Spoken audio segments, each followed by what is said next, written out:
Moko kuom jotelo ma Kisumu kwayo jokanyo manie duond bura mar ODM mondo obed gi kwe ka giwacho ni pogruok ema biro nego duond burano.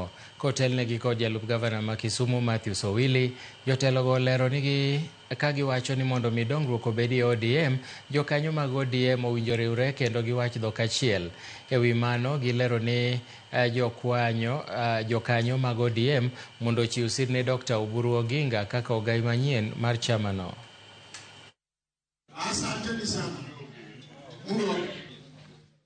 ODM has been a very, very strong party right from 2007. In all the coalitions, we have been the majority. In fact, we have always produced the presidential candidate. And so we are going for nothing short of that in 2027, either separately or jointly with other like-minded coalitions or parties where ODM must play in the majority. Kwayo leaders mawa mag ODM ni sama kuro choponi giwuo gi dhok achiel kochakore party leader kendo giluw gima party leader wacho mondo kik wabed gi wich kuot.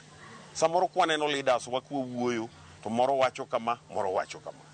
Raila Amolo Odinga nowacho maber ni owewa broad based government nyaka 2027 to kendo nowacho ni kochopo 2027 to party biro bedo through structures mag party to wabro decide kumwadhiye.